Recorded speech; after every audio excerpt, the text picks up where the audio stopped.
chapitre dans notre série à 1 Thessaloniciens. Ayez confiance, ayez confiance.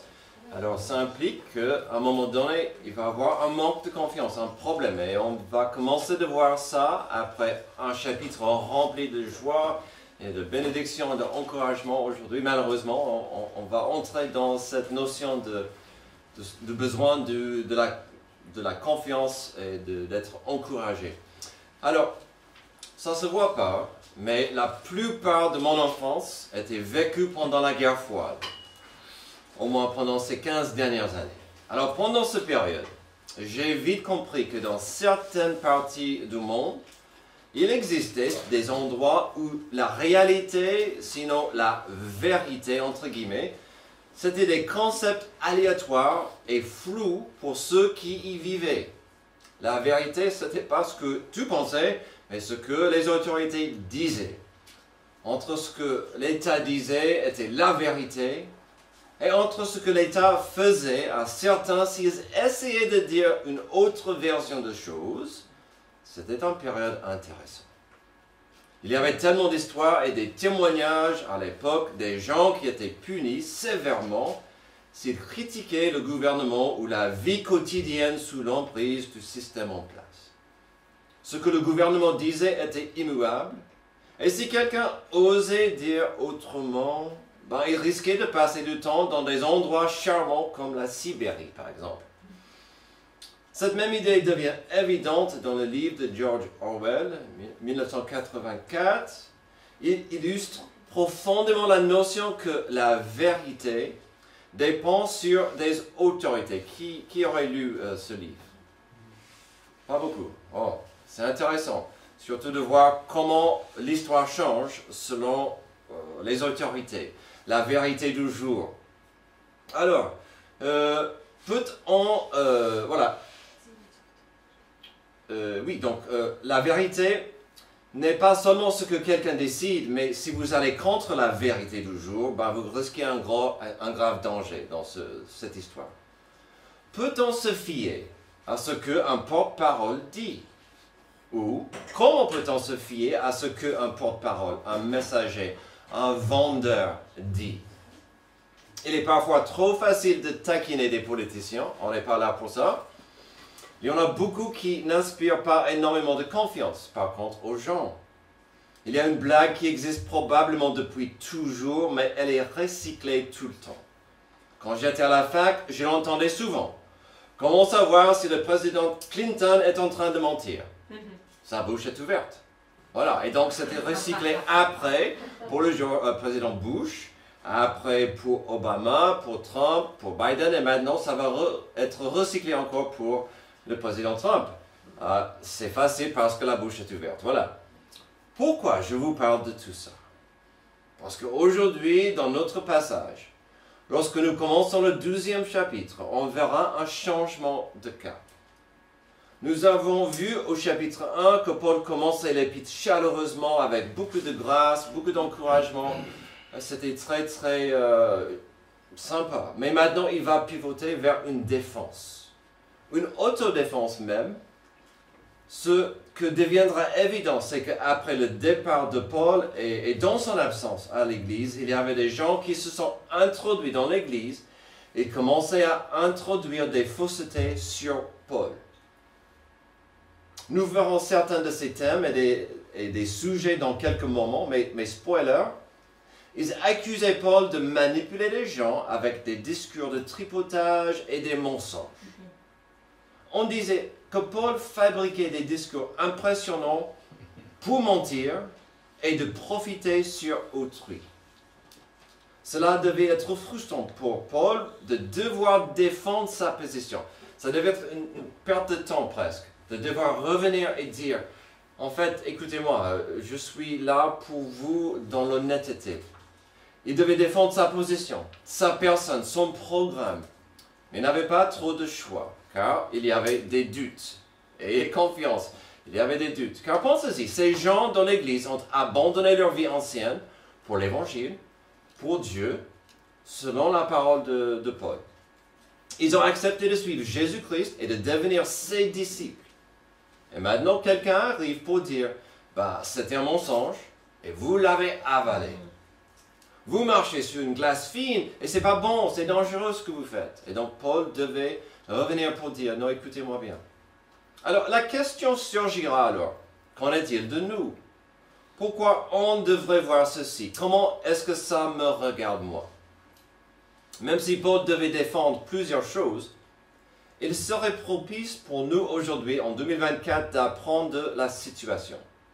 Car aujourd'hui, il y a tant d'informations disponibles, de sur Google, de YouTube, de je ne sais quoi, et parfois ça peut être compliqué ou difficile de savoir qui dit la vérité.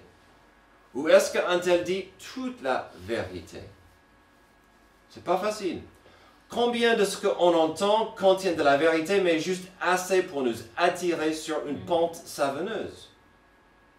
Lorsque quelqu'un veut partager un message de Dieu, ça me rend nerveux souvent quand quelqu'un dit ça, pour notre bien, comment pouvons-nous savoir si c'est fiable? Comment savoir si on peut leur faire confiance? Ça m'a fait de la peine de le dire, mais c'est un sujet important aujourd'hui. Car même Jésus a dit ceci sur le sujet. Méfiez-vous des prétendus prophètes, ils viennent à vous en vêtements de brebis, mais au-dedans ce sont des loups voraces. Amen. Oh, on a un peu parlé de ça tout à l'heure. Cette notion des gens qui viennent pour attirer des gens. Aujourd'hui, dans notre passage, dans la défense que Paul a donnée, nous pouvons trouver quelques filtres. Et c'est quoi un filtre? Un filtre, il est là, il existe pour que ce qui est bon passe, mais que ça attrape ce qui n'est pas bon. Ce qu'on ne veut pas avaler ou digérer. Et donc, on verra quelques filtres dans la défense de Paul. Nous verrons des phares qui pourraient nous aider à éviter des collisions dangereuses. Alors, comment savoir si un message spirituel ou chrétien est bon pour votre santé?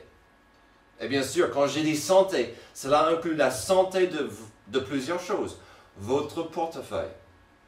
Car il y a, et non, malheureusement, et vous le savez, beaucoup de prédicateurs qui cherchent ce qu'il y a dans votre portefeuille.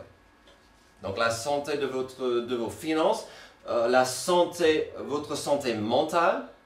Combien de prophètes, prédicateurs vont essayer de tirer dans votre santé mentale pour que vous soyez un disciple de cette personne. Votre santé physique, bien sûr. Votre santé émotionnelle. On va voir certaines de ces choses. Car nous vivons dans un monde où des gens vont essayer de profiter de vous sur ces niveaux que je viens de citer. Aujourd'hui, dans ces versets, nous allons trouver quelques façons de vérifier certaines choses. Ça pourrait être la personne qui diffuse un message, ça pourrait être le message lui-même aussi. D'où vient-il le message? Est-ce que ça vient de la parole de Dieu? On va peser deux mots aujourd'hui, manipulation ou édification. Donc notre première question à poser, c'est la suivante. Est-ce que le messager croit au message? Est-ce que le messager vraiment croit au message? Verset 1. Vous savez vous-même, frères et sœurs, que notre arrivée chez vous n'a pas été sans résultat. Après avoir souffert et avoir été maltraités à Philippe, comme vous le savez, nous avons pris de l'assurance en notre Dieu pour vous annoncer l'évangile de Dieu à travers bien des combats.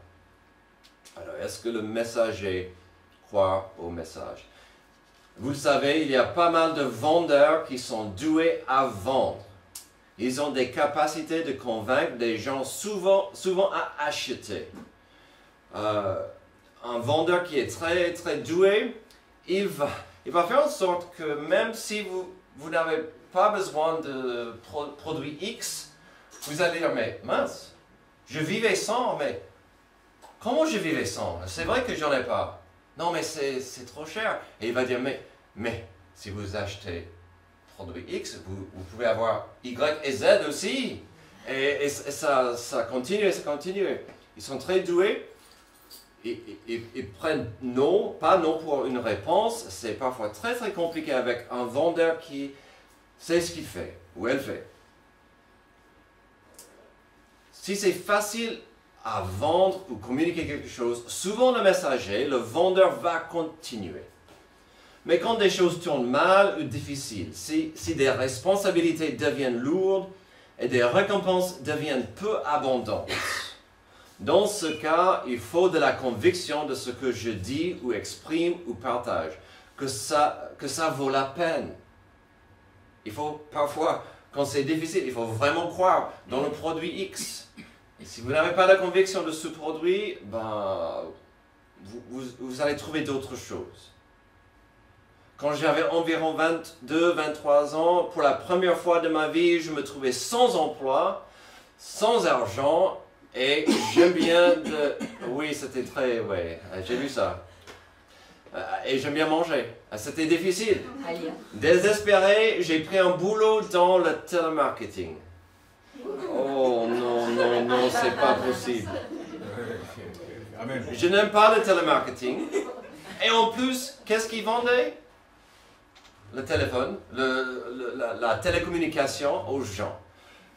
Mais j'étais désespéré, il me fallait un emploi, je l'ai pris. Au moins, il y avait 2 jours d'entraînement, de formation, payant.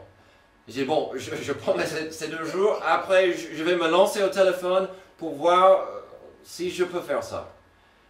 3e jour, je suis devant mon poste, mon téléphone, et j'étais malheureux. Un bon vendeur va vendre 10, 12 produits X par jour et j'en ai fait que 2. Et le responsable a dit, à la fin, je dis, bon, j'en peux plus, j'arrête. Je suis désolé, il a dit, non, mais ça se voit, ce n'est pas pour vous, monsieur Otterson, c'est pas grave. Mais je ne croyais pas dans tout ça, c'était pas pour moi et ça se voyait.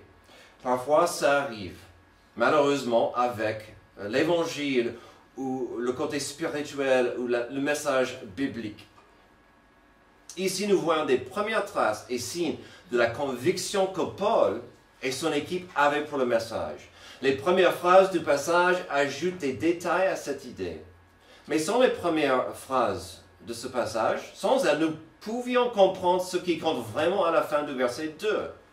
Nous avons pris de l'assurance en notre Dieu pour vous annoncer l'évangile de Dieu, à travers bien des combats. Leur assurance était enracinée en Dieu et en son message. Pour quelle raison? Afin d'annoncer l'évangile de Dieu.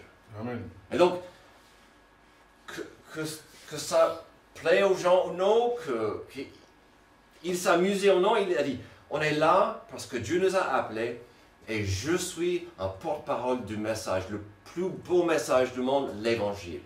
Je vous rappelle, l'évangile, c'est la bonne nouvelle de la rédemption de Dieu. Et donc, il a dit, ça c'est tout ce qui compte. Pour nous, c'est d'annoncer la bonne nouvelle de Jésus. Mais puisque Paul a quand même listé quelques détails, pourquoi ne pas les voir? Au verset 1, il dit que le but de cette visite n'était pas sans résultat. Vous savez vous-même, frères et sœurs, que notre arrivée chez vous n'a pas été sans résultat. Dans le grec, c'est un peu plus fort. Je préfère comment Paul a écrit. Il dit vraiment, ce qui est arrivé n'était pas en vain.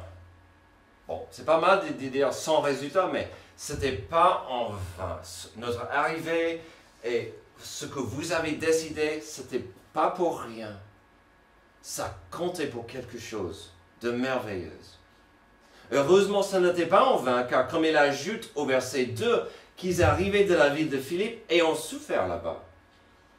Alors, s'ils ont souffert à Philippe et ils vont en Macédoine, à Thessalonique, ça va de soi. La voie de la logique dirait que cette fois-ci, ils allaient chercher de l'aise et du confort. Ouh, on m'a fouetté à Philippe, que ça soit mieux ici en Macédoine. Mais comme nous voyons à la fin du verset 2, Paul comprenait que c'était du combat. Alors, s'il ne croyait pas au message, il ne serait pas dans cette position. Est-ce que le messager croit au message? Ou va-t-il le modifier ou adapter pour ses désirs et sa volonté ou sa gloire? Malheureusement, ça peut se faire, et cela se fait souvent quand un messager de Dieu, entre guillemets, arrive et commence à communiquer aux gens. Ensuite, nous verrons un problème similaire dans nos prochains versets. Ce n'est pas exactement la même chose, mais ils sont liés. Après la conviction du messager vis-à-vis du message, ensuite nous avons la question suivante. Est-ce que le message correspond au maître? Est-ce qu'il va fidèlement transmettre le message que Dieu lui a donné ou pas? Verset 3. En effet, notre prédication ne repose ni sur l'erreur, ni sur des motifs impurs, ni sur la ruse. Mais puisque Dieu nous a jugés dignes de nous confier l'Évangile, nous parlons, non dans l'idée de plaire à des hommes, mais pour plaire à Dieu qui éprouve notre cœur. Est-ce que le message vraiment reste focalisé, ciblé, pur, selon le Maître? Nous savons qu'il y avait des critiques dans l'Église qui dénigraient Paul. Nous ne savons pas exactement ce qu'il disait, mais ici on peut façonner une idée de ce qu'il disait, parce que qu'est-ce qu'il dit lui? On gardera la chose la plus importante pour la fin de ce petit passage, mais au début, là au verset 3, il a dressé une liste. D'abord, notre message n'était pas erroné. Il faut du courage de dire ça, mais si vous savez bien que le message que vous avez transmis est correct, il n'y a pas de mal. Notre message qu'on a transmis n'était pas en erreur. Il y a une implication là, que ça peut se faire. Notre motivation n'était pas impure. J'aime bien ça. On est venu pour le message. On est venu pour voir des vies transformées pour Dieu. Notre motivation n'était pas impure. Et notre message n'avait rien à cacher. Il a dit, ni sur des motifs impurs, ni sur la ruse. Ça donne l'idée de un peu cacher la vérité de tes intentions. Il a dit non, on n'a jamais caché ce qu'on veut voir. Ce qu'on veut voir, c'est vous transformer par la grâce de Dieu. Pour renforcer ces choses, qu'a-t-il dit? Nous avons transmis ce message car Dieu nous a trouvés dignes de le faire. Déjà, quelle responsabilité de dire, Dieu m'a choisi de communiquer, Dieu m'a choisi, et combien de gens sont choisis qui n'arrivent pas à le faire? Il y a beaucoup trop. Quelle responsabilité! En plus, l'implication est claire. Il pouvait avoir des messagers que Dieu ne trouve pas dignes. Mais il dit, Dieu nous a trouvés dignes. Alors, encore, quand vous avez ça comme bénédiction et encouragement, wow, c'est incroyable. Et parfois nécessaire de dire, tant que Dieu dit, vas-y, mon serviteur, continue comme ça, c'est assez. Quand cela arrive, la suite va de soi, comme on constate à la fin du verset 4. Si on prend le message correct du Maître, est-ce qu'on va le changer pour plaire aux hommes? Est-ce qu'on va l'adapter pour être plus inclusif? Est-ce qu'on va dire, en fait, puisque Dieu est amour, vous pouvez trouver Dieu par n'importe quel chemin tant que vos intentions sont bonnes? Il dit non. On n'a pas prêché pour plaire aux hommes. On n'a pas fait avec ce message quelque chose qui va plaire à l'oreille humaine. C'est le message de Dieu, de Jésus-Christ le ressuscité qui compte. La fin du verset 4 est puissant. Notre communication, notre message doit plaire à Dieu avant de penser de ce que des gens vont y penser. C'est radical. Aujourd'hui, c'est radical. Ça fait de moi un mauvais vendeur de l'Évangile. Parce que je l'annonce tel comme je le vois dans la Bible. Je ne l'annonce pas pour plaire à certains. Et parfois, un des piliers de l'Évangile, c'est la repentance. Qui veut entendre ce mot? Personne. Mais qui veut entendre que le péché corrompt et tue et empoisonne? Personne. Aujourd'hui, quand des pasteurs, des prédicateurs, des orateurs chrétiens commencent à communiquer, il est important de vérifier ce point. Parce que si quelqu'un dérive un peu ici et un peu là, ça peut vite se dégrader. Alors dans notre cas, il faut que nous soyons clairs à communiquer le message de Jésus-Christ, le Rédempteur. Nous avons vu deux idées importantes. Est-ce que le messager croit vraiment au message? Puis le message est-il toujours pur et précis, restant fidèle à la source, c'est-à-dire le maître de l'univers? Nous avons tourné autour de la suite. Nous avons fait allusion à la menace suivante. Malheureusement, on doit couvrir le prochain thème. Est-ce que le message court vers la manipulation? Verset 5. Jamais en effet, nous n'avons eu recours à des paroles flatteuses, comme vous le savez. Jamais nous avons eu la soif de posséder pour mobile. Dieu en est témoin. Nous n'avons pas recherché la gloire qui vient des hommes, ni de vous, ni des autres. Nous aurions pu nous imposer en tant qu'apôtres de Christ, mais nous avons été pleins de bienveillance au milieu de vous. Encore, nous voyons une liste. Il a fait une liste et elle couvre pas mal de catégories. Elle tourne toutes autour de l'idée de manipuler autrui pour son propre bien. D'abord, il a mentionné des paroles flatteuses. C'est pas dans mes notes, peut-être je ne devrais pas dire ça, mais il y en a pas mal de prédicateurs qui prêchent des paroles flatteuses. Ils disent ce que je veux entendre. Et si je fais ceci et je fais cela, Dieu va et doit me bénir avec la paix, l'argent et la santé. Les paroles flatteuses. Des mots d'encouragement cherchent le bien de l'autre, tandis que des mots flatteurs sont souvent utilisés comme appât. Alors, je ne dirais pas des noms, mais parfois j'entends « Papa d'amour, le plus beau papa qui soit. » Et je dis « Qu'est-ce que tu veux, Alia? »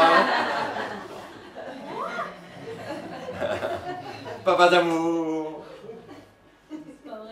Oh, les paroles flatteuses, on comprend et parfois on les utilise nous-mêmes. Il dit, on n'était pas là pour vous convaincre ou manipuler avec de telles paroles. Ce n'était pas notre désir. Ensuite, il parle de l'argent. C'est intéressant de voir que même à ce stade, la première génération de l'Église primitive, les gens disaient, Paul n'est que là pour votre argent. Il veut ce que tu as à la banque. Il veut te dérober. Il veut mettre sa main dans la poche. C'est incroyable. C'est intéressant à ce stade de voir que la manipulation financière est apparue. Mais rien n'a changé depuis. Et malheureusement, il y a beaucoup de gens religieux qui vont dire « S'aimer avec un billet de 10 et Dieu va t'ajouter un 0. Tu auras 100. Donne-moi 100 et Dieu va te donner 200. » Et puis, Antoine nous dit parfois, il y a certains pasteurs qui disent Dieu n'aime pas les pièces. Quand c'est le moment de l'offrande, Dieu n'aime pas les pièces. Les billets. Souvent, c'est la première question. Mais il veut ton argent, c'est ça? Et puis, Priscilla nous a dit, Robert me l'a dit, sa première crainte, ils vont te demander combien. Je suis content si tu es contente. Mais ils vont te demander combien. L'argent était un problème même à ce stade. Ensuite, il parle de la gloire de soi. Après l'argent, nous n'avons pas recherché la gloire qui vient des hommes. Ouf, intéressant. Combien de gens qui sont appelés à être un serviteur décident de devenir un apôtre, un prophète, un docteur, un professeur, un enseignant? Dieu nous a appelés de servir. Amen. Servir correctement, avec amour et humilité. Si Dieu veut donner de la gloire à la personne, il fera. Mais la gloire n'est pas pour nous. La gloire n'est pas pour nous. Ma blague, c'est qu'Antoine, un jour, va me porter sur son dos pour que mes pieds ne touchent pas la terre. Amen. Je connais une église qui doit applaudir quand les pasteurs arrivent. Ah. Mais qu'est-ce qu'il dit? Je ne cherche pas la gloire. Je ne veux pas être glorifié par les hommes. C'est incroyable combien de solistes me rappellent des 3 P qui font tourner le monde. Plaisir, pognon, prestige, pouvoir. Au moins, on en a 2. Prestige et pognon. Mais ça nous tâche, ça peut nous tâcher. Être un mauvais témoignage. Et qui exige souvent ces personnes qui veulent la gloire. Avec la gloire vient de l'autorité. Donc tu dois faire ce que je te dis. Tu dois faire ce que je te ordonne. Si tu veux la bénédiction pastorale et de Dieu, tu dois suivre mes conseils. Ensuite, il parle de l'autorité. J'aurais pu appuyer sur mon autorité apostolique. Malheureusement, ceci existe de nos jours. Alors, un pasteur peut le faire sans être apôtre, mais dire, je suis le pasteur, fais ce que je dis, et tu seras béni. Si tu ne fais pas ce que je te dis, tu risques des problèmes avec Dieu. Et avec l'Église. C'est triste cette liste. Mais toutes ces choses existent de nos jours. Au verset 5 et 6, Paul a couvert une multitude de catégories. Toutes tournent autour de la manipulation. Malheureusement, il est trop croyable quand on croise des gens qui disent que la religion est mauvaise et ceux dans l'Église ne cherchent que de manipuler les gens au niveau du contrôle de l'argent et de ta vie perso. Dans ce cas, il est utile de revenir à certaines questions à leur poser. Parce que souvent, ils vont dire, mais vous voulez que mon argent ou mener les gens dans votre secte. Une question à leur poser, quelle est ton image de Dieu? Parce que souvent, ils ont une mauvaise image de Dieu, de qui est Dieu. Et souvent, quand ils s'expriment, vous allez entendre une mauvaise image de Dieu qui n'est pas biblique. Quelle est ta compréhension de Dieu? Et puis, reviens à Jésus. Reviens à Jésus. Jésus est notre modèle. Jésus est notre guide. Jésus est notre berger. On verra ça à la fin. Mais reviens à Jésus et à son message et ses commandements. Et si quelqu'un est offensé parce que vous êtes chrétien ou vous allez à l'église le dimanche, vous dites, écoute, notre église, on existe pour suivre Jésus. Ça, c'est notre but. Amen. Et nos valeurs sont l'amour pour Dieu et l'amour pour notre prochain. Service pour Dieu, service pour le prochain. Fidélité à Dieu, fidélité à notre prochain. Ce monde a besoin de plus de ces valeurs. Amen. Dites-moi où est le mal avec plus d'amour, fidélité et service dans ce monde.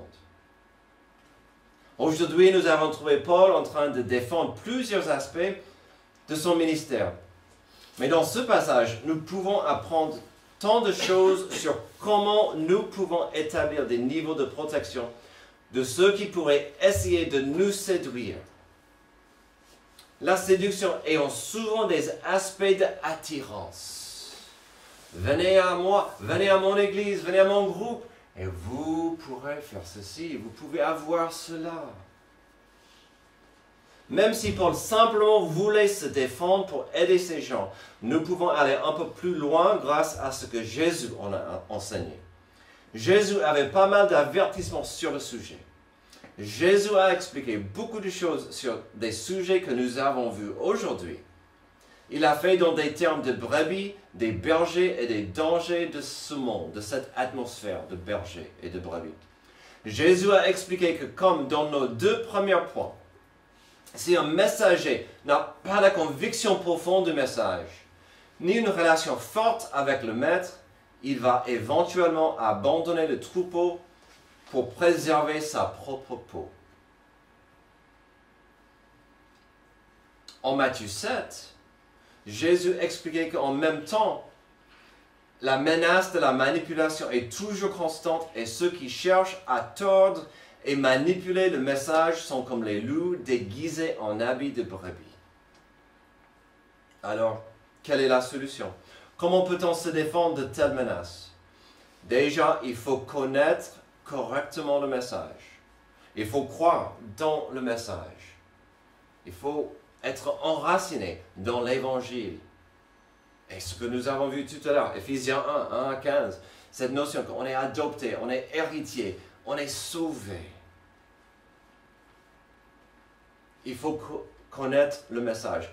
Puis comme Jésus expliquait en Matthieu 7, et surtout en Jean 10, ça aide bien sûr de connaître le Maître. Oui, il faut connaître le message, mais aussi il faut connaître le Maître. Mais beaucoup de gens connaissent Dieu, connaissent Jésus. Donc il ne faut pas juste, ce n'est pas assez pour connaître le Maître, mais il faut rester à côté, dans le troupeau et au pied du bon et divin berger. C'est dans le berger, à côté des frères et des sœurs, et à côté des pieds du bon berger, où on est en sécurité. Quand on quitte ce lieu, quand on veut aller ailleurs, pour des pâturages plus verts, c'est quand ça devient dangereux. Et on peut perdre la beauté et la simplicité de l'Évangile. Amen. Prions.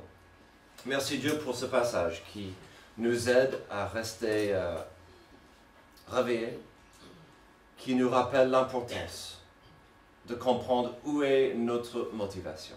Est-ce qu'on est motivé par la gloire? Est-ce qu'on est motivé par l'argent? Est-ce qu'on est motivé par ce que les autres pensent à moi? Ou est-ce que nous vivons à tes pieds? Est-ce que nous vivons afin de proclamer cette grâce et cet amour que tu nous as déjà donné? Aide-nous à prendre conscience de ces avertissements et de vivre avec la compréhension que ce monde a besoin des porte-paroles dignes de ton nom. C'est dans ton nom que je prie. Amen. Amen. Levez-vous pour notre dernier chant d'appel.